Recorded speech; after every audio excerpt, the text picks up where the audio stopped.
Welcome to Pop Life, isang hidden gem na mahigit 4 na dekada ng pinupuntahan ng mga tao dahil sa sobrang sarap na comfort food. And this is Nina for GGSS. Gala-gala, sarap-sarap. Dating nasa basketball court ng Oroqueta Street, corner Texon Street, Santa Cruz, Manila, at ngayon nandito nakapwesto sa kanilang bahay sa M. Natividad 26 and 29. Pupuntahan natin si Tatay Bonjing na patuloy na dinarayo sa kanto ng Maynila dahil sa kanyang sikat na nilagang pata. Sa kabila ng edad na 71, nananatiling masipag si Tatay Bonjing sa paghahanda ng kanyang mga lutong bahay na hindi kumukupas sa linamnam. Ang secret recipe ni Tatay Bonjing, simpleng tubig at asin lang. Wala itong halong chemical o anumang pampalasa. Tanging natural na lasa ng pata ang nagbibigay ng nanunuot na sarap na hinahanap-hanap ng mga suki. Nagsimula siya magbenta noong 1980s pa at hindi lang nilagang pata ang binabalik-balikan sa kanya. Kilala rin si Tatay Bonjing sa kanyang masarap na ribs at lasang-lasa ang timpla. Araw-araw, pila-pila ang mga tao, mula sa mga matatanda hanggang sa mga kabataan, para tikman ang mga lutong bumubuo sa alaala ng kanilang kabataan. Simula ako nito nung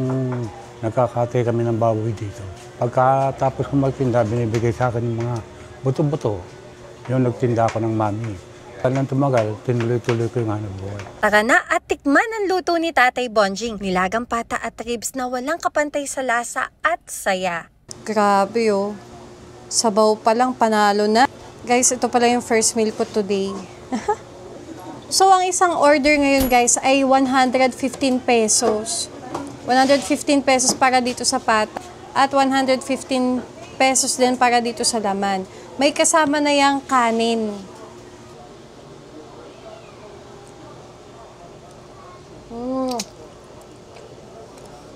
Grabe.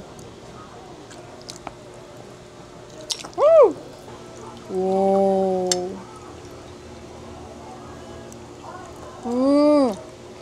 Wow. Tignan nyo naman yung laman. Nag-open sila ng 2 a.m. Tapos, pagdating ng alas 6, ubos na. Oh, sarap.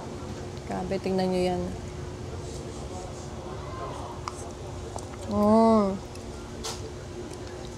Ito naman yung kanyang laman.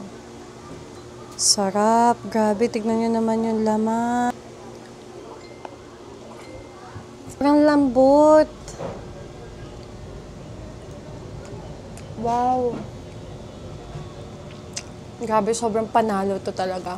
Lasa mo talaga yung tunay na lasa ng karne. Kaya kung naghahanap ka ng comfort food ngayon tag-ulan, ito na yon, ang nilagang pata at ribs ni Tatay Bonjing. Mainit, malasa, at siguradong pampagaan ng pakiramdam.